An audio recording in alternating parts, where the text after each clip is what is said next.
Welcome to Trial to Triumph, hosted by Caleb Johnson, the show about leaning into life's constant testing on your way to realizing your biggest blessings. Welcome back, everyone. This is Caleb Johnson, host of From Trial to Triumph, and today we have a very special guest, Nathan Barkocy. Nathan, how are you today? I'm very well. I'm excited to be on this show with you, Caleb. Thank you for hosting us. Yeah, thanks for being here, brother. So can you go ahead and give our listeners just a quick background story about yourself? Yeah, so there's quite a lot we can get into, right? I guess the most recent background is that I am involved with real estate. I am the primary shareholder of a condo association here in Fort Worth, Texas. And this is actually how you and I got in contact. You reached out to me regarding real estate. And so I'm grateful for that connection. I'm also a licensed realtor. I do commercial real estate in that regard. And I work with Hillwood Properties as a multifamily leasing agent. And so I'm helping them with new developments and finding tenants for them and working in that regard. So I cover everything real estate, in particular multifamily. And so that's my primary focus. And I'm hoping to achieve generational wealth for myself, my family, and all my loved ones through real estate and that incredible investment that we have and the opportunities that are attained through real estate. So the quick background regarding my current situation is that, yes, I am involved with real estate and 100% involved with my faith journey and with living every day to the fullest. The primary objective of not only this podcast, but other podcasts that I have been on is really a focus on how we're never promised tomorrow, so we should make the most of today. And so I'm eager to share, my life story and everything that I'm able to share with you all on this podcast as we begin. Mm-hmm. Well, Nathan, I know you have an amazing story just starting at a very young age in the sport of cycling. So can you give us some backstory on that? Yeah, so several of my podcasts have been kind of about this. So if you're listening to this podcast and you've heard a few other ones, then you know what's coming, But I'm very eager to share this. And my prayer is that throughout my whole life, I can share this miraculous story that God has blessed me with to give him glory and to really, really bring people's attention to his goodness and his love for us. So my story kind of begins with the fact that I was a competitive cyclist, like you said. So this is races like the Tour de France, some stage races and climbing a lot in the mountains. And it was all road race. I was just a specific road race specialist. And the first race I ever did was the New Mexico State Time Trial. And I won that for my age group. So I thought, you know what, I'll probably stick with cycling. I was doing pretty well at it. And so I took that and I began to race against men, right? And so there's different categories in cycling. And I started with Cat 5, which is kind of your introductory category. And I was doing well in that category and winning a lot of races. So then I got bumped up to the next category and I started to place high in those races, and I was racing against men, and I was able to achieve the New Mexico State title several times, and I was the youngest to ever win the Tour of the Gila, which is one of the largest regional races down in Silver City, New Mexico. And I was like I said, I still hold that record for the youngest to ever win that category. Wow. And those placings helped me to qualify for nationals.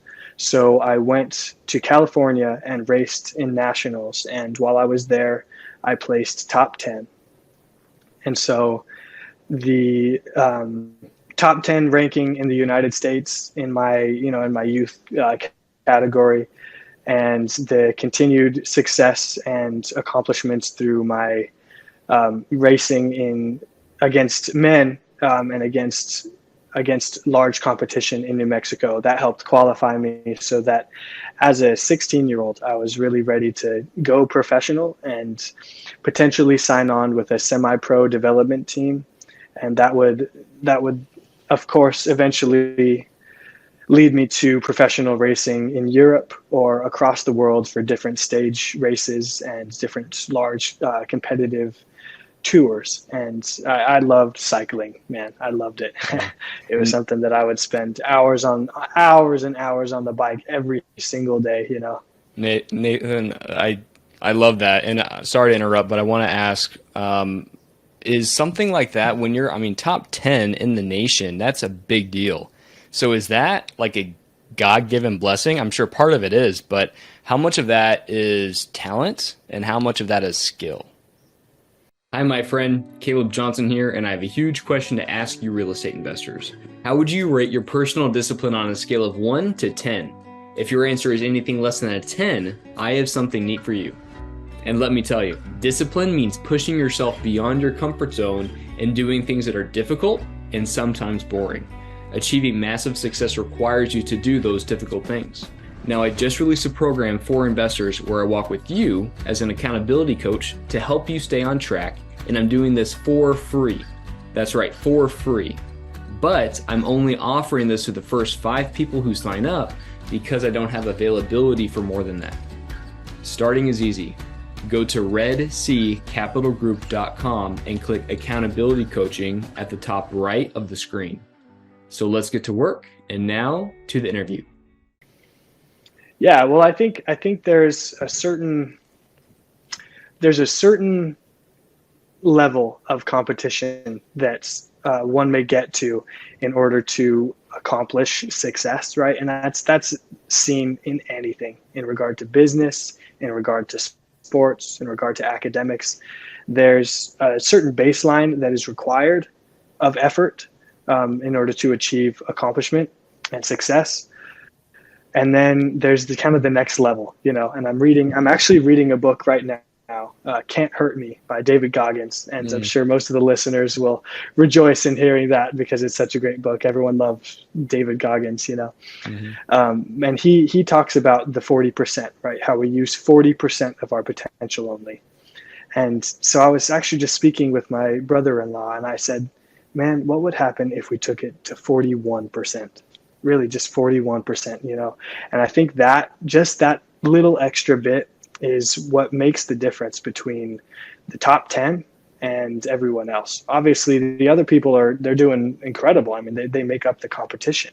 But in order to achieve the next level of success in anything that you're doing, it requires that, you know, just that little bit extra. And of course, I mean, I was top 10, which is incredible. I wasn't at that time, I mean, national champion. So I had just started off, and I was only, I think, a year and a half into competition by the time I achieved that top 10 finish. So who knows what I could have done with more, you know, more miles behind my legs and more time in the saddle. But I think just in that regard, the amount of work that it takes, I was ride or die for cycling, you know, and that really is that's what it takes, is you have to be all in, quote unquote. And that is something that I was very grateful to have the ability to do. As a high schooler, I was able to really devote my time to cycling, and I would put hours and hours and hours in the saddle every single day. And that became my life, right? My one true love and my devotion. Wow. Okay. Yeah. So that answers that. So it sounds like a little bit of, I mean, a mixture, right? Like you have some amazing skills, amazing talent, and then all the training on top of that is just that skill built on. And so there is a lot of work that goes into that. And so now, Nathan, we're at that point. You just got top 10 in the nation, and you're doing these competitions. And so what comes next? Yeah. Now here comes the real story, right? So I was training with my team in January of 2016, and this was a training ride for the Tour of the Gila the next year, and I had just been upgraded to the next category, so I was going to be racing in the next category, which is much bigger competition, and I was preparing for that, and I was riding with actually just my coach and my teammate, and I was hit by a car at about 55 miles an hour, which immediately put me into a coma. And I mean, the images are they're terrifying, right? So the car is, you can see where my shoulder and my body hit the windshield. Wow. And what's miraculous is that the officer at the side of the scene reported it as a fatality. And so, I mean, God bless my parents. And I've said this on every podcast or any interview I've done, is God bless my parents, right? They got the call that I was reportedly dead. And so they had to go to the hospital thinking that. And so that is something I would never wish upon anyone. And I was in a coma for 2 weeks, and I was in the ICU for a month, and I was paralyzed on my left side. So I couldn't move my left side. So my parents and my family said that was the second big miracle. The first was me opening my eyes again, 2 weeks after the accident, waking up from my coma. And the next was me gaining movement in my left side again. And this is a time that, of course, was very difficult for my family. I was unconscious for 2 weeks of it. So it was something that, I mean, I didn't even fully comprehend. And I don't remember the ICU whatsoever. And I think that's a blessing from God, and also just the human brain, right? I was in such a state of trauma that my brain won't let me remember that. And I'm actually very grateful for that. So then I went up to Craig Hospital in Denver, Colorado, and they work miracles up there. And I've said that on every podcast that I've been on too, right? They do amazing medicine up there. So they taught me how to eat again. So I started eating again, and they taught me how to walk again. And I got out of the wheelchair, and I started using both of my arms and my getting back into myself, right? So the hardest day for me psychologically was the day that my neurosurgeon and the lead doctors told me that I couldn't be a competitive cyclist again, because of the fact that my entire life revolved around that. That was that was what drove me every single day, was the cycling. I was told I couldn't be a competitive cyclist again because of the fact that if I were to get in another accident, I would be brain dead, right? Because my brain is fragile at this point. That was so hard to hear, Now the vocation of my life has completely changed. And I mean, what do you make of that? But in taking that into the same consideration is, look at that, I still have a life, right? I was reportedly dead. And so people have asked me, how could you, or they even have asked my family, how could you believe in a God that works miracles and does good things when something like this happens to Nathan? And repeatedly, I have said, it's the fact that you are able to talk to me and the fact that I am able to speak with you. That itself is proof enough for a God who works miracles, because God has changed this horrible circumstance into an opportunity for me to serve him and to establish his kingdom on earth as it is in heaven, right? We pray that every Sunday. And so that's this is something I'm sure many people have all considered, right? But the fact that God provides beauty in the pain, that's something that's a message that I will always preach to anyone. Wow, that's so powerful, man. And what denomination are you? I am born and raised Roman Catholic. Okay. And, I'm non-denominational Christian, and I think there's so many people that I hear, and they will say, you have to be a Christian to get to heaven, or you have to be this religion to get to X, Y, and Z. And I'll tell you what, there are Muslims that will be in heaven. There are Christians, Catholics that will be in heaven. It is not the religion that gets us to heaven. It's our belief and faith in Christ Jesus and what he's done for us. And also Matthew 7:21 that says, only those that persist in doing the will of my heavenly Father will enter the kingdom of heaven. And so I feel compelled to say that it's amazing to see what glory you're bringing to God's kingdom through your story and how he has blessed you through that. And so just thank you for being open and transparent with sharing that story, and also with your faith. I think there's a lot of people that can shy away from that. But God's blessed you with this opportunity, right? Now, Nathan, what were some of the challenges that you had to overcome, like mentally, whenever you were on that road to recovery? Well, I think starting from the first days that I can remember, that was really difficult because I was in my hospital bed at Craig Hospital. And I mean, I remembered, and I've said this before too, I've remembered being a nationally ranked competitive cyclist.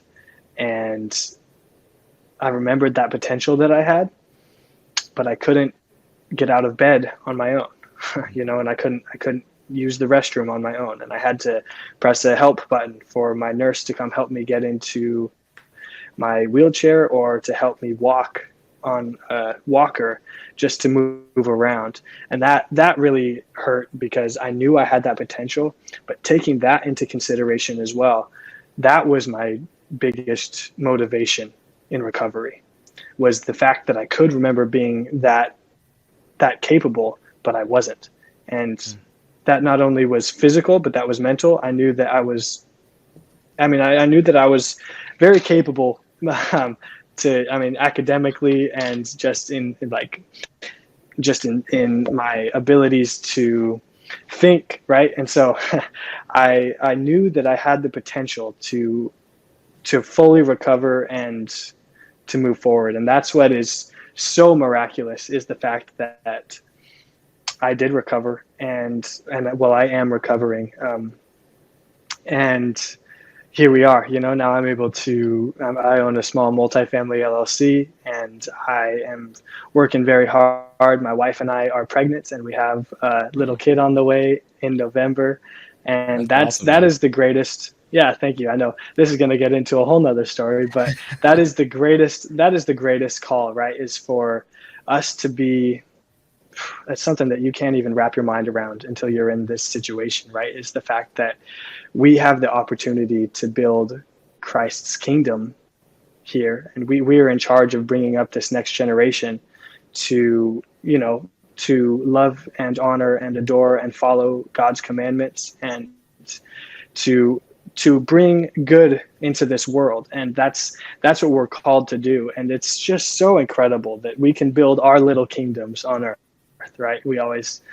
I always get so excited because my little family that I'm going to build up, that's my wife and I get to lead this little kingdom, and we're so excited for that. And that is such a higher calling, because of course I could be, if the accident didn't happen, I could be racing in Europe right now. And how cool would that be? I would love that so much, to be racing in Europe and be fully accomplished. Who knows, maybe be one of the best American cyclists in history, right? That's what I would have set my goals towards.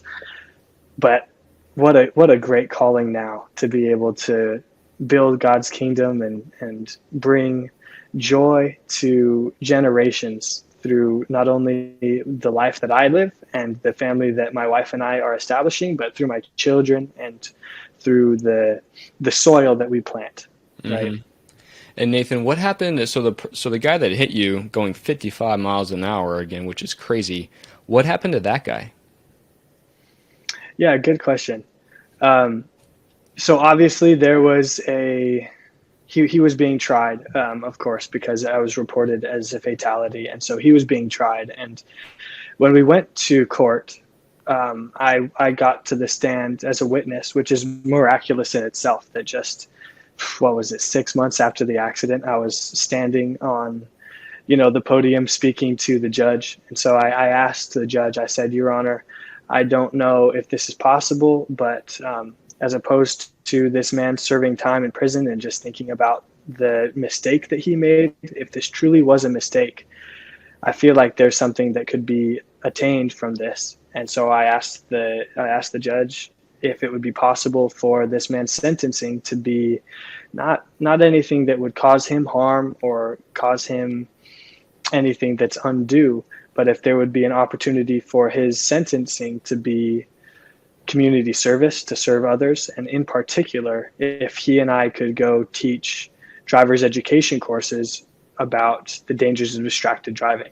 So that was amazing. That was incredible in itself. He and I got to go and speak to, young teenagers who were just learning how to drive, not much older than I was at the time.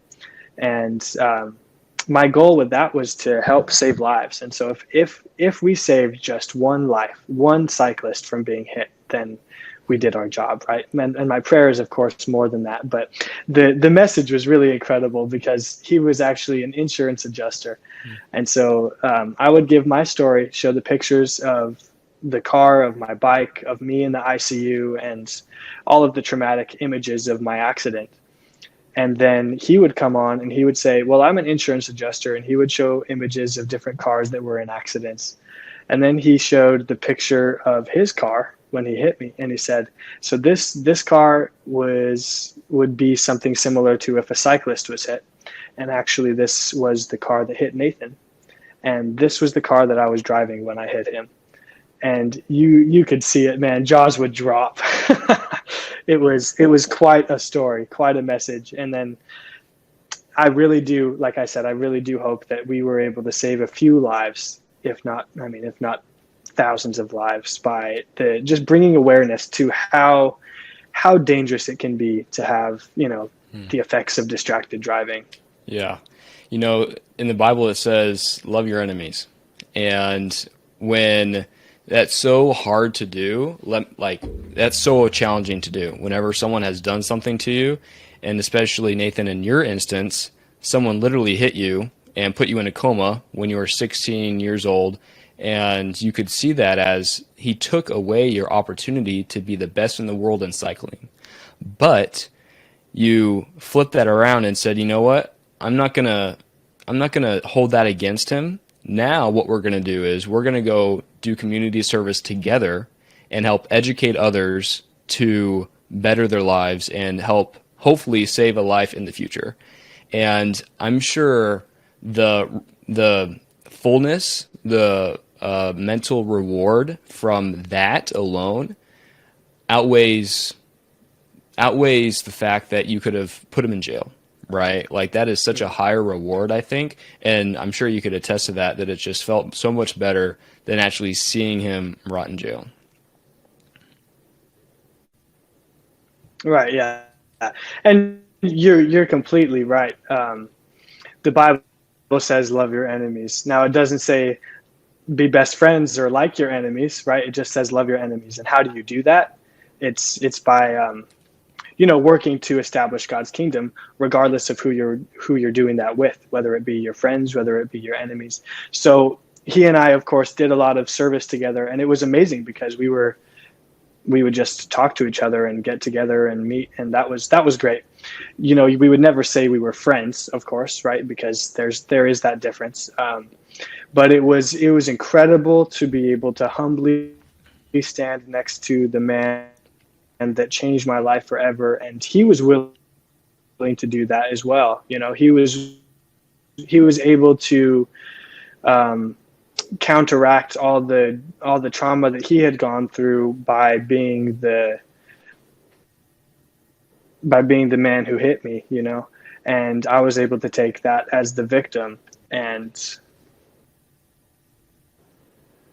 that's how we were able to make history, right? Yeah. Well, Nathan, I want to go ahead and pivot to you as an entrepreneur. And so what are some challenges that you face as a younger entrepreneur? And I know I'm around the same age as you, and so I don't see youth as really being age, really. I see it more as just being an experience. And so people can look at our age and they can label us as being immature, and I could see a lot of our generation can be in that boat. But from your angle, what are some of the challenges that you face being your age? Yeah, so I actually gave a talk at the university that I went to, Franciscan University, and it was about entrepreneurship. And that's such a broad topic, right? Such a broad term. Like, what would it mean to be an entrepreneur? And I think they have classes on entrepreneurship in school, of course, but that's something that's harder to teach. It really just takes a lot of action and motivation and determination. And so as an entrepreneur and as young, right? And I'm in my early 20s. Well, just had my birthday, so I say I'm in my mid 20s now. I'm Nice. 24. Nice. So I'm getting up there, man. Whew, I'm getting up there. But I think there's a lot to consider in regard to entrepreneurship and to achieving success. It's nothing is necessarily a get rich quick scheme. I mean, there's obviously ways to do that. Maybe you could get lucky. Maybe you can win a lottery. Maybe you can invest into some crypto and make some quick cash, which you're going to pay a lot of taxes on. But that's what I wanted to get into long term was real estate, because of the fact that it does build generational wealth. Because there's so much involved with real estate, with tax benefits and with long term appreciation, that you wouldn't necessarily go after real estate if you were hoping to become a quick millionaire.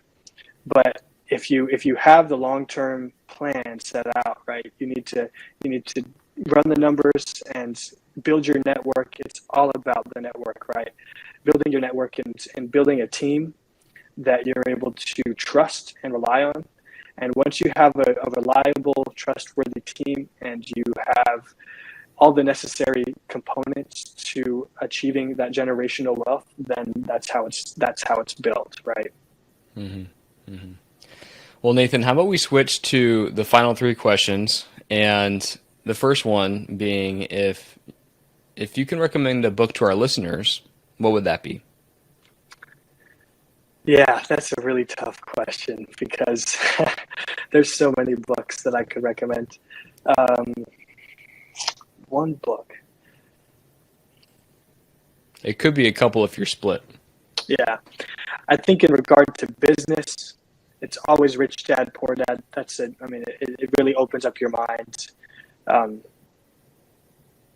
to just how money works, right? The psychology of it. I'm reading a book that I already discussed this one in this podcast, but Can't Hurt Me by David Goggins. It's not necessarily as formal if you're looking for a formal book, but it does give some motivation. And then there's so many books I could recommend in regard to real estate, or in regard to finance, or in regard to generational wealth, or leadership. But I think those two at least would be my top recommendations as of now, in regard to business and motivation.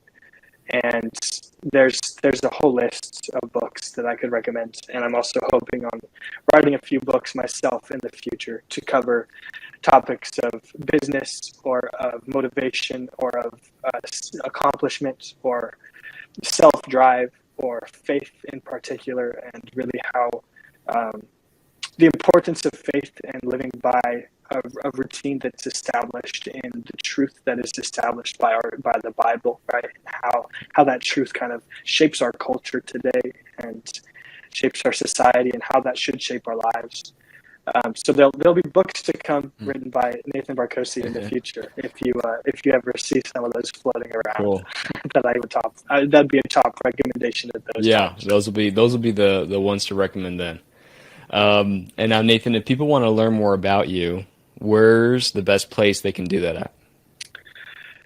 Like I said, I've done a few podcasts before, and there's a lot on me out there, So if you look up Nathan Barkocy, I'm sure you'll find quite a few things. In regard to business, and most in particular for all of your real estate listeners out there, the best place to really get a hold of most of my information is my LinkedIn, which is just my name, Nathan Barkocy.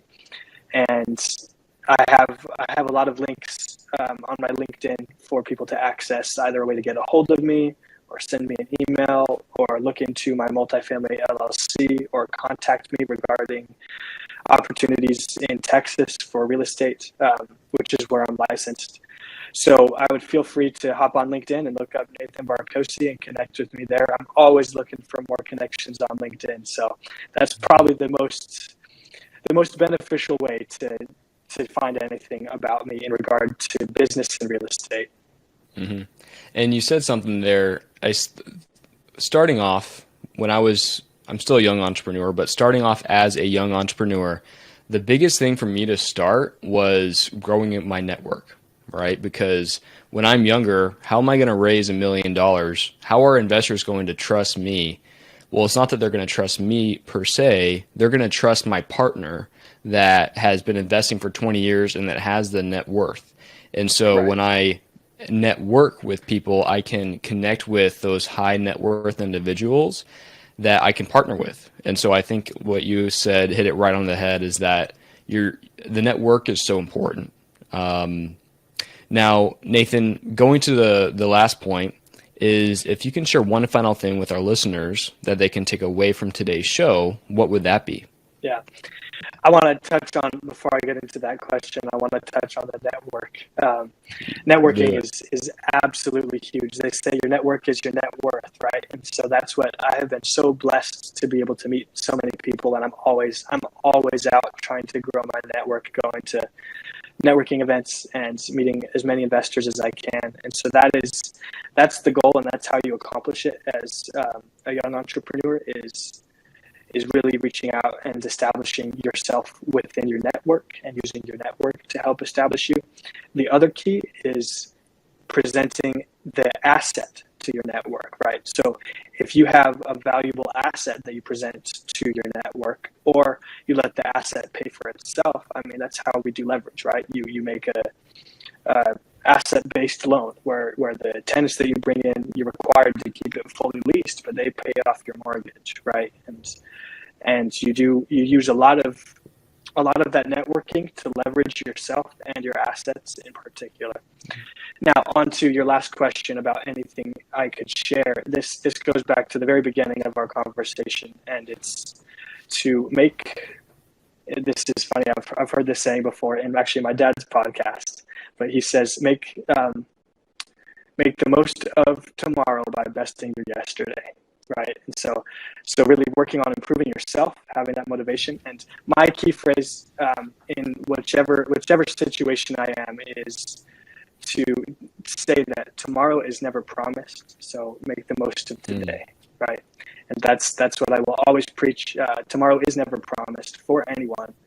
And although that is sorrowful to consider, it's joyful in the fact that if you make the most of today, then that's all that will matter. Absolutely. And if anyone knows that, it's you, right? So, Nathan, it was I'm so grateful for being able to have a conversation with you today. Thank you so much for your time and being here. I know I gained a ton of value from it, and I know our listeners did as well. So I appreciate your time. Yes, thank you for hosting me. It was an honor to speak with you over this podcast. And everyone tuning in, thanks for tuning in. We'll catch you next time. It's time to grab your victory. Find us on the web at redseacapitalgroup.com and follow us on Instagram and Facebook at Red Sea Capital Group.